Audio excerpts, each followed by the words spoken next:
E aí, você quer saber tudo sobre o trovadorismo? Como ele influencia a literatura contemporânea? Se inscreva no nosso canal e fique ligado nesta aula, que vamos discutir tudo isso e muito mais.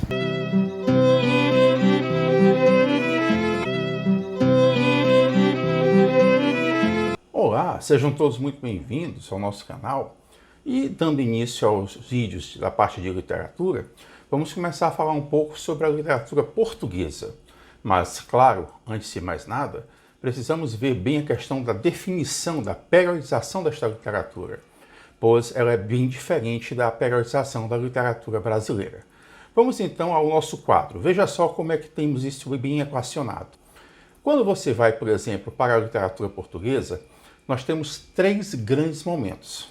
O primeiro momento se chama de Era Medieval, e ela vai corresponder basicamente a dois períodos.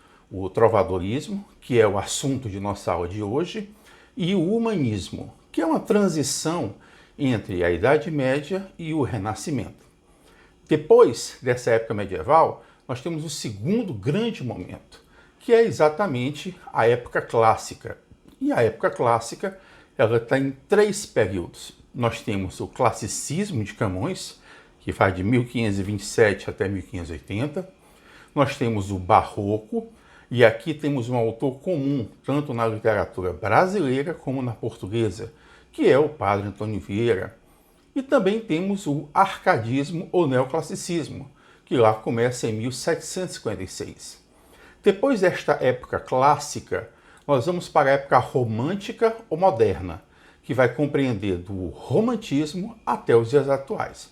Vejamos então os períodos que vão se organizar aqui. Nós temos, por exemplo, o romantismo, que começa em 1825. Na sequência, estamos com o realismo, e o maior destaque, sem dúvida nenhuma, é o senhor Eça de Queiroz, tá? Com a geração de 70. Após o realismo, nós vamos para o simbolismo. O simbolismo lá foi muito forte, tivemos nomes bastante expressivos, como Antônio Nobre, Camilo Peçanha. Também tivemos o impressionismo nesta mesma linha, e aí, claro, um grande destaque se dá no nome de Cesário Verde. E, por fim, o modernismo, que começa com a geração Orfeu, 1915, né, onde você tem Fernando Pessoa, Mário Sá Carneiro, enfim, grandes nomes. E vai até os dias atuais. E o nome de maior destaque que nós temos na literatura portuguesa contemporânea se dá em torno de José Saramago, o primeiro e até agora único Nobel no nosso idioma. Bem, quando a gente fala de trovadorismo, o trovadorismo começa em 1189 ou 98, há essa discrepância de datas, com a Canção da Ribeirinha, do Paio Soares Taveroz. É bom explicar que esse não é o primeiro texto produzido, mas é o primeiro texto que se tem notícias. Nós estamos em uma época, século XII, onde a cultura ela é predominantemente oral. Então, poucos textos foram produzidos de maneira escrita. E ainda tem um outro agravante, diferente de hoje, onde as pessoas querem registrar todos os momentos. Naquela época, eu não sentia tanta preocupação com o registro. E isso, de certa forma, fez com que muitos textos importantes acabassem sendo perdidos no tempo. Então, o mais antigo texto que se tem notícia é a Canção da Ribeirinha, de 1189. Bem, e o que é que foi o trovadorismo? Você está vivenciando uma época em que poesia e música andam juntas. Então, já que grande parte da população europeia, e agora pegando especificamente Portugal, é uma população analfabeta, então é mais fácil você ter acesso oralmente ao texto do que propriamente no seu aspecto escrito. Por isso, as composições elas são muito interessantes, porque elas têm ritmo, elas têm rima, elas têm melodia. Então fica bem mais fácil de você memorizar os textos. Mais adiante, você vai perceber que haverá a separação. Música vai para um lado e poesia vai para o outro. Por isso é que tem-se aquela discussão. Até que ponto a música, por exemplo, a música popular brasileira, ela tem uma letra que seja próxima à literatura. Essa discussão, por exemplo, não só em torno da música brasileira, mas da música de uma forma geral, ela acontece exatamente por conta desse momento. Você teve uma época em que poesia e música andavam juntas. Então o aspecto literário da música era muito mais forte. Agora, quando a gente fala, por exemplo, nas produções, nós temos composições líricas, que tratam do amor, composições satíricas, que falam de sátiras, críticas.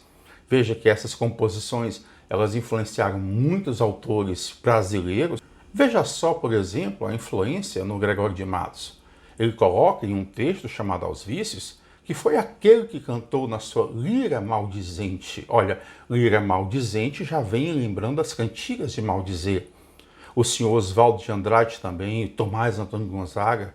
Então essa questão da sátira na literatura brasileira, ela bebe suas origens exatamente aqui. Você vai observar também que o trovadorismo vai influenciar e muito o romantismo, principalmente no que diz respeito nas cantigas líricas, a questão do amor. E também tem-se, claro, as produções chamadas novelas de cavalaria. Portugal, infelizmente, não teve assim um grande destaque. Esta é a questão. A Inglaterra, com o circo bretão, e a França, com o circo carolíngio, foram, na verdade, os dois países que se destacaram nessa produção.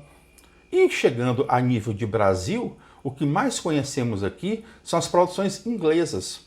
Quem nunca ouviu falar, por exemplo, da história do Rei Arthur e a Távola Redonda? Pois são essas as novelas de cavalaria que nós temos desenvolvidas na Inglaterra.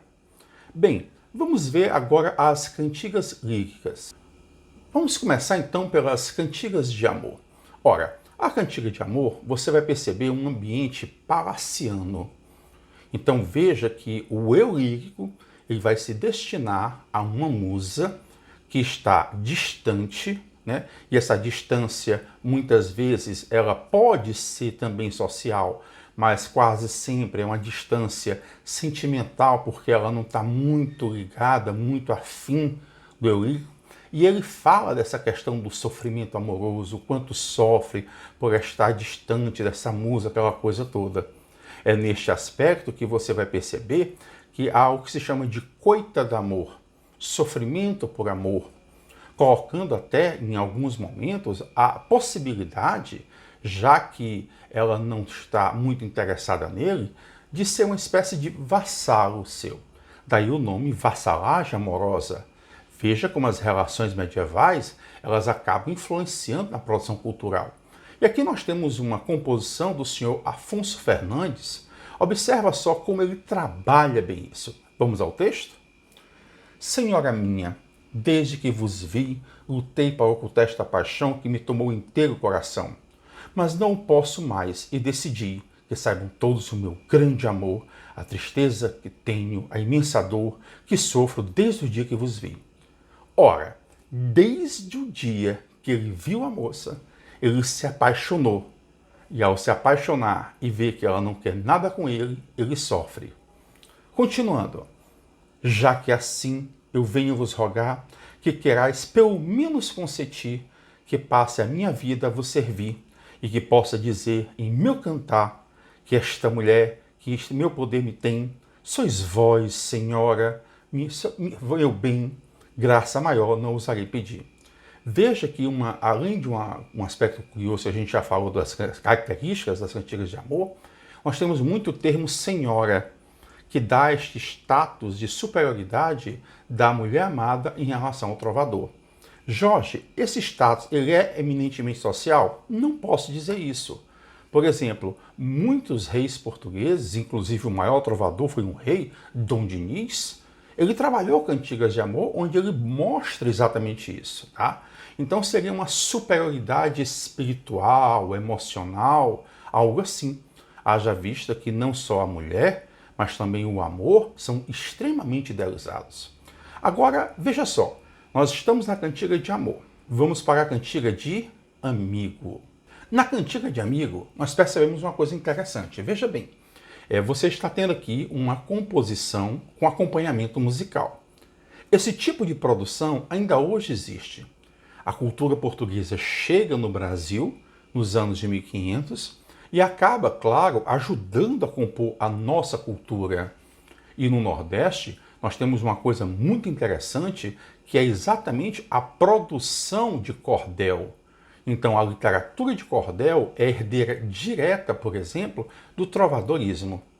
E nas cantigas de amigo, percebemos pela estrutura que ela se organiza, muito mais complexa e rica do que as cantigas de amor, que eram composições feitas para dois trovadores, como se fossem, por exemplo, os duelos que nós temos hoje com os repentistas. Então eu começaria com a primeira estrofe, você iria para a segunda, eu retomaria a terceira, e assim vai. Vejamos, por exemplo, nas duas primeiras estrofes. Note que foi colocado aí de propósito um verso em vermelho. Esse verso aí é o refrão, que se repete em todas as composições. Aí o primeiro trovador começa dizendo assim: Ondas do mar de Vigo, acaso viste meu amigo? Queira Deus que venha cedo. Perceba que a natureza ela é confidente do eu lírico. O eu lírico ele é feminino e se lamenta pela ausência do amado. E aí busca uma confidente para desabafar. Pode ser a mãe, uma irmã, uma companheira ou até mesmo a natureza. Você está percebendo como o trovadorismo influenciou muito o romantismo? Porque no romantismo a natureza se torna expressiva. Ela é confidente do poeta. Ondas do mar da cidade de Vigo. Acaso viste meu amigo? Amigo é sinônimo de amado. Queira Deus que ele venha cedo. Aí você percebe nesses dois primeiros versos que é uma marcação de azul. O segundo trovador, ele vai refazer essa estrutura, mudando apenas o final, mas mantendo o sentido. Isso se chama paralelismo, que só existe nas cantigas de amigo. Você pode até ter o refrão nas cantigas de amor, mas essa estrutura de paralelismo apenas nas cantigas de amigo. Veja só agora a segunda estrofe. Ondas do mar agitado. Veja que no lugar de Vigo, colocou-se agitado. Acaso viste meu amado? Queira Deus que ele venha cedo. E aí, na sequência, o primeiro trovador pega seu último verso, que não é o refrão. Acaso viste meu amigo, pelo qual suspiro, e vai fazendo as alterações como a gente viu. Então, toda a composição ela vai acontecendo em cima deste paralelismo. O ambiente é mais simples, é geralmente campestre, o amor é mais real, porque já há uma relação amorosa. O que acontece é que o sofrimento se dá não porque eu não tenho você, mas porque eu estou com saudades de você. Naquela época era muito comum as expedições e os meios de comunicações eram difíceis, então você passava meses sem dar sequer notícia, tá?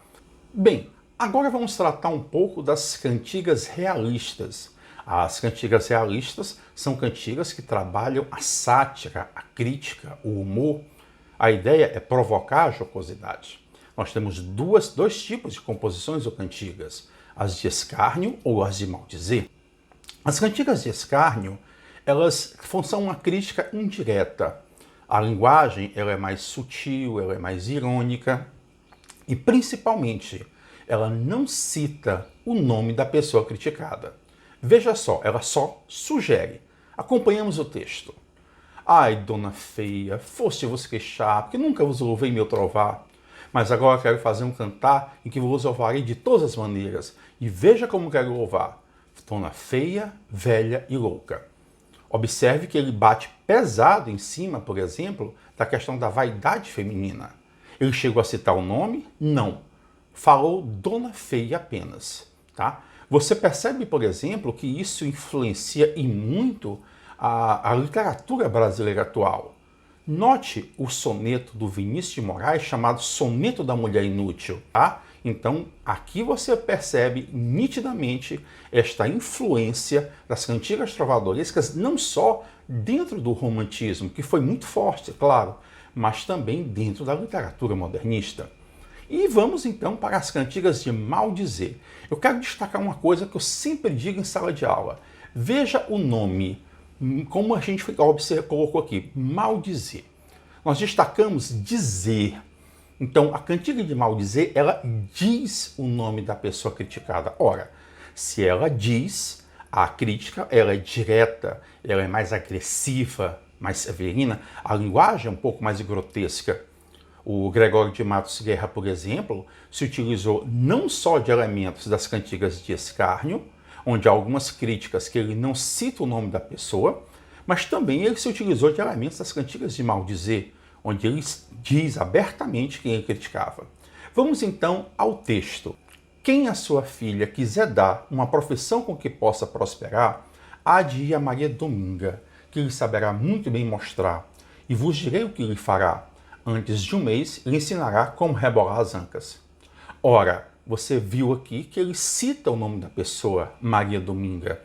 E ainda mais, aqui, pelo texto, percebemos que ela é uma cafetina, que ela trabalha com aliciamento de mulheres. Então, quem quiser que sua filha prosperar e dar uma profissão para ela, vai encaminhá-la para Maria Domingas, que vai ensinar tudo na arte da prostituição.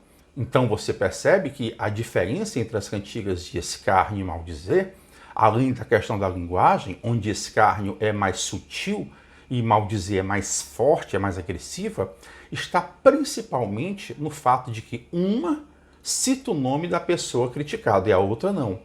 Vamos ver, observemos o modernismo da primeira fase, como foi muito forte essa questão da crítica agressiva.